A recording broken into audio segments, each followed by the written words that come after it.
कैसे मिजाज हैं, क्या हाल चाल है आपके। उम्मीद करता हूँ कि सब अल्लाह के फजल करम से ठीक ठाक होंगे। मैं भी आपके सामने बिल्कुल फिट फाट अल्हम्दुलिल्लाह खड़ा हूँ। आज हम last lecture chapter number second का पढ़ने जा रहे हैं, जो कि लेक्चर नंबर 13 है। आज हम लास्ट आर्टिकल क्रोमैटोग्राफी डिस्कस करेंगे इंशाअल्लाह। क्रोमैटोग्राफी, अब देखिए क्रोमैटोग्राफी क्रोमैटोग्राफी ग्रीक वर्ड क्रोमैटस से जो है ना ड्राइव किया गया है। क्रोमैटस क्रोमैटस मीन कलर राइटिंग, क्योंकि स्टार्ट में हम इसको सिर्फ कलर राइटिंग के तौर पर यूटिलाइज करते थे, लेकिन आज इतना ये मॉडर्न हो चुका है, हम इसमें से डिफरेंट तरह के आइंस को सेपरेट करने के लिए, कलर्स की कलर जो इंक हैं उनकी सेपरेशन के लिए, तो हम यहाँ पर सेपरेशन के तौर पर भी इसे यूटिलाइज कर रहे हैं। हम इसको सॉल्वेंट के एज ए सॉल्वेंट भी इस टेक्निक पे इस्तेमाल करते हैं, इसमें सिंथेसिस के लिए भी इसको यूटिलाइज करते हैं। तो अब ये बड़ा ना एडवांस हो गया हुआ है जी, ठीक है। जैसा देखिए क्रोमैटोग्राफी की हम अगर डेफिनेशन देखें, कह रहा है ये क्या है, टेक्निक है, technique which is use to separate the components of a mixture on the basis of the relative affinities into immiscible phases is called a chromatography. मतलब ये ऐसी सेपरेशन टेक्निक है जिसमें हम मिक्सर के कंपोनेंट्स को उनकी रिलेटिव एफिनिटीज़ की बुनियाद पर जो है ना हम सेपरेट कर पाते हैं। ये रिलेटिव एफिनिटीज़ जो है ना ये कहाँ से आ गई, हमारे पास दो फेजेस होते हैं क्रोमैटोग्राफी के अंदर, एक स्टेशनरी फेज है और एक मोबाइल फेज है। स्टेशनरी फेज की भी जो है ना दो फिजिकल स्टेट हो सकती थी, या वो सॉलिड हो सकता है या लिक्विड हो सकता है, लेकिन मोबाइल फेज जो है ना वो लिक्विड होगा या फिर गैस होगा। हमने कहा है द स्टेशनरी फेज में बी अ सॉलिड और a liquid supported a thin film on the surface of a inert solid. Inert solid की सरफेस पर ये सपोर्टिंग एंड कर रहा है, इसके ऊपर मोबाइल फेज मूव करेगा। तो मोबाइल फेज हो सकता है लिक्विड, या कहता phase which flows over the surface of a stationary phase, जो स्टेशनरी फेज के ऊपर फ्लो करेगा ना, जो लिक्विड या गैसेस स्टेट में हो सकता है, that is known as a mobile phase. तो यानी कि ये हमने देखना है इस इन दोनों में से किस में ज़्यादा हल होगा, उसके अकॉर्डिंगली हमारे पास का प्रिंसिपल है जिसको हम डिस्ट्रीब्यूशन कोफिशिएंट के नाम से भी जानते हैं। लेकिन लिखा हुआ है concentration of a compound in a mobile phase divided by concentration of a compound in a stationary phase. दोनों में से किस में ज़्यादा डिजॉल्व हुआ है, किस में हल हुआ है, वो हमारा बेसिक जो है ना वो कंपोनेंट है, बेसिक हमारा प्रिंसिपल है। कहता है in chromatography substances are separated due to the relative affinities for the stationary and mobile phase. देखिए ये दो जो फेजेस हैं, इन दोनों फेजेस में which one is the best for that purpose, कि किस में ज़्यादा वो हल होगा, किस में कम हल होगा, हमारे पास इस प्रिंसिपल के अकॉर्डिंग हम देखते हैं। देखिए अगर इसकी वैल्यू हमारे पास हम कहते हैं कि ये जो के की वैल्यू, ये के की वैल्यू अगर बड़ी आई है तो इसका मतलब है वो ज़्यादा किसके अंदर साल हुआ था, मोबाइल फेज के अंदर, और कम किसके अंदर था, स्टेशनरी फेज के अंदर। अगर आंसर छोटा आ रहा है तो इसका मतलब है स्टेशनरी फेज के अंदर वो ज़्यादा है, उसकी रिलेटिव एफिनिटी स्टेशनरी फेज में ज़्यादा थी और मोबाइल फेज के अंदर कम थी।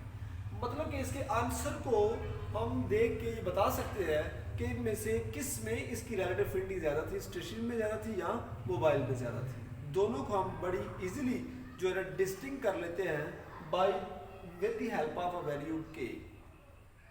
The component of a mixture which have a small value of a k will mostly remain in the stationary phase, वो अभी आपको बता रहा हूँ, and a mobile phase flows over it, उसके ऊपर फ्लो कर रहा है। लेकिन अगर the component of a mixture which have a greater value of k, अगर k की वैल्यू बड़ी है, get larger dissolved in the mobile phase and passes over the stationary phase quickly यहाँ पे उसके ऊपर से फ्लो करेगा और ज़्यादा किसके अंदर जाएगा, मोबाइल फेज के अंदर। ये मतलब था कि रिलेटिव एफिनिटीज के अकॉर्डिंगली कंपोनेंट्स डिजॉल्व होते हैं, कंपोनेंट जो कंपाउंड है वो सेपरेट हो जाता है इन दोनों के दोनों फेजेस के में अपनी रिलेटिव एफिनिटीज के अकॉर्डिंग। एफिनिटी का मतलब है अफेक्शन, लगाव, प्यार, मोहब्बत, कौन किस में इजीली डिजॉल्व होगा, कौन किसकी तरफ मूव करेगा, तो वो अपनी अपनी एफिनिटी पे डिपेंड करता है। अब जो क्रोमैटोग्राफी है हमने इसको दो क्लासेस के अंदर डिवाइड किया। एक को हम कहते हैं एड्सॉर्प्शन क्रोमैटोग्राफी और दूसरे को पार्टीशन क्रोमैटोग्राफी। एड्सॉर्प्शन क्रोमैटोग्राफी हमने देखे ऊपर देखा है कि स्टेशनरी फेज की दो हो सकती है फिजिकल स्टेट, एक सॉलिड और एक लिक्विड। स्टेशनरी फेज अगर सॉलिड होगा तो वो है एड्सॉर्प्शन क्रोमैटोग्राफी, स्टेशनरी फेज अगर लिक्विड होगा तो वो होगा पार्टीशन क्रोमैटोग्राफी। ठीक हो गया जी। इन दोनों में हम बड़ा इजीली जो है ना डिस्टिंक्शन कर लेंगे कि पार्टीशन और एड्सॉर्प्शन क्रोमैटोग्राफी में। तो इस सिर्फ और सिर्फ साल जो है ना स्टेशनरी फेज की वजह से हम इसको डिस्टिंग करते हैं। अब आज जो पार्टीशन क्रोमेटोग्राफी है, पार्टीशन क्रोमेटोग्राफी उसकी आगे 3 टाइप्स है, ascending chromatography, descending chromatography, radial और सर्कुलर क्रोमेटोग्राफी, ये इसकी 3 बनती है जी टाइप्स।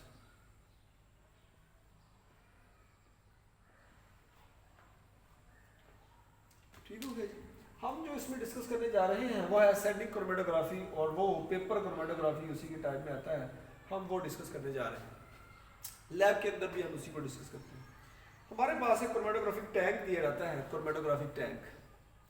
उसके अंदर हमने क्या करना है, वार्डमैन क्रोमेटोग्राफिक पेपर नंबर 1 लेके वो उसकी सारी शेप मिल जाती है और बड़ी लंबी लेंथ मिल जाती है। हमारे पास जितना वो फिर टैंक होता है उस लिहाज से उसको हम काट सकते हैं। हमने काट के क्या करना है, उसके 1 से 2 सेंटीमीटर नीचे एक लेड पेंसिल से लाइन लगानी है और उसके ऊपर अपने सैंपल के स्पॉट लगा देने। ठीक है, और उस पेपर को हमने इसके अंदर जो है ना एक यहाँ पे हैंगर के साथ, क्लिप हैंगर के ऊपर क्लिप के साथ जो है ना वो अटैच कर देना। ठीक हो गया। थोड़ी देर के लिए इसको हम होमोजेनाइज होने के लिए बंद कर देना है, छोड़ देना है, ग्लास कवर ऊपर से बंद कर देना।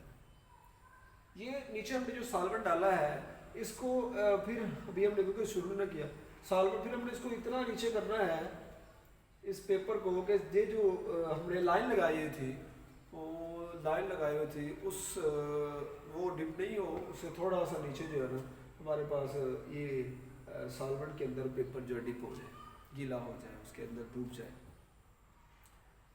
अब देखेंगे ये प्रोसेस काफ़ी देर तक उसके अंदर ही मतलब ये पेपर रहेगा, और ये जो हमारे पास स्पॉट इनके लगाए हैं कलर्स डिफरेंट, ये ऊपर स्कैटर होना शुरू हो जाएंगे और ये सॉल्वेंट भी ऊपर की तरफ चढ़ना शुरू हो जाएगा।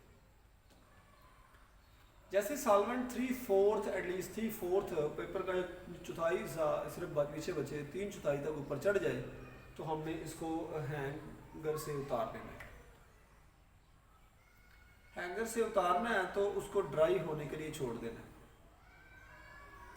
जैसे वो ड्राई हो जाएगा तो वो बन जाएगा क्रोमेटोग्राम। क्या बन जाएगा? क्रोमेटोग्राम। वो क्रोमेटोग्राम जो बनेगा फिर उसके ऊपर हमने उसकी जो है ना निशान लगाने हैं। सॉल्वेंट जितना उसके ऊपर चढ़ा हुआ है उसको मैं सपोज टी का नाम, टी डिस्टेंस है उसको कह दिया। ओरिजिनल स्पॉट से उसकी लेंथ कितनी बनी है टी। ए सैंपल जो कितना ऊपर गया है वो है वाई, बी कितना गया है वो है जी, और सी कितना गया मैंने उसको एक्स का नाम दे दिया।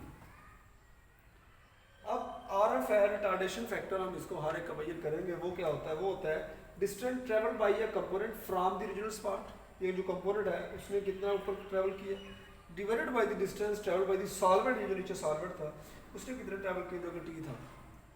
ठीक है, distance travel by the solvent from the original spot, यहाँ से लेकर सॉल्वेंट कितना ट्रेवल किया और सॉल्यूट्स ने जो कंपोनेंट्स हैं उन्होंने कितना ट्रेवल किया। दोनों की रेशियो जो है ना उसको रिटार्डेशन फैक्टर कहते हैं, आरएफ वैल्यू कहते हैं। ठीक हो गया जी। तो ये हमने बड़ी इजीली उनकी वैल्यूज फाइंड आउट कर लेंगे। ये सेंटीमीटर में हो सकती है, सारी की सारी सेंटीमीटर में। इस तरह से हर एक कंपोनेंट की अलग-अलग आरएफ वैल्यू फाइंड आउट कर सकते हैं। अब देखिए कि क्रोमेटोग्राफी के इस्तेमाल क्या क्या हो सकते हैं। Chromatography is a very useful for separation of compounds produced in chemical reaction. Chemical reaction में जो कंपाउंड प्रोड्यूस होते हैं उनकी सेपरेशन के लिए भी बेस्ट वन टेक्निक है जिसका नाम है क्रोमेटोग्राफी। नंबर सेकंड पे impure compounds containing a certain impurities जिसके अंदर हो can be purified by chromatographic technique. अगर क्रोमेटोग्राफिक टेक्निक से हम इम्प्योरिटीज को भी सेपरेट कर सकते हैं, इम्प्योर कंपाउंड्स को प्योरीफाई कर सकते हैं। नंबर थर्ड पे this technique is also very important for the qualitative and quantitative analysis of different compounds. मुख्तलिफ तरह के कंपाउंड्स के क्वालिटेटिव एंड क्वांटिटेटिव एनालिसिस के लिए this technique is the best one. At last use the purity of a substance can be checked by chromatographic technique method। तो purity को check out भी किया जा सकता है by chromatographic technique, chromatographic method. तो ये उसके 4 यूजेस दिए हुए थे। ठीक हो गया। अब यहाँ पर हमारे पास अब वर्ड जो डिफरेंट तरह के थे वो हमने डिस्कस किए हैं। एब्जॉर्प्शन क्रोमेटोग्राफी देखी, पार्टीशन देखिए। क्रोमेटोग्राफी मैं यहाँ से शुरू करोगे, क्रोमैटिस ग्रीक वर्ड से ड्राइव किया गया है, कलर राइटिंग। इसमें रिलेटिव एफिनिटीज के अकॉर्डिंगली कंपाउंड आप डिस्ट्रीब्यूट करता है, अपने आप को सेपरेट करता है स्टेशनरी और मोबाइल फेज। हमारे पास ये डिस्ट्रीब्यूशन कोफिशिएंट दिया है जिसमें हम कहते हैं concentration of a compound in a wild phase over concentration of a compound in a stationary phase दिया हुआ है। फिर हम बात करते हैं कि जो क्रोमेटोग्राफी है इसकी दो टाइप्स है, adsorption and paper partition chromatography, जो कि स्टेशनरी फेज की बुनियाद पर है। वो सॉलिड हो तो एड्जॉर्प्शन, वो लिक्विड हो तो पार्टीशन। पार्टीशन के आगे तीन टाइप्स है, असेंडिंग, डिसेंडिंग और रेडियल। हम असेंडिंग को डिस्कस कर रहे हैं। इसमें पेपर क्रोमेटोग्राफी की हम एग्जाम्पल ले रहे थे तो वो उसका अपने रिटार्डेशन फैक्टर था, distance travel by the component from the user spot divided by the distance traveled by the solvent from the original spot। तो ये डेट स्टोर्ड है रिटार्डेशन फैक्टर, वो इस तरह से हम सब की वैल्यू फाइंड करते हैं। जो हमारे पास वो पेपर आता है ड्राई होने के बाद, that is known as a chromatograph. और इसकी हमने इसके यूज़र भी डिस्कस किए कि हम इसको किस मकसद के लिए यूज़ करते हैं।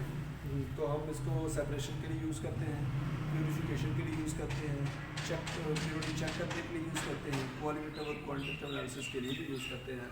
ये था जी लास्ट लेक्चर जो था चैप्टर नंबर सेकंड का 30th लेक्चर जो ओवरऑल है, जो कि पहले और दूसरे चैप्टर का बन के आता है। लेकिन इस चैप्टर का ये लास्ट लेक्चर था जिसमें हमने क्रोमेटोग्राफी को डिस्कस किया। अल्लाह हाफिज़।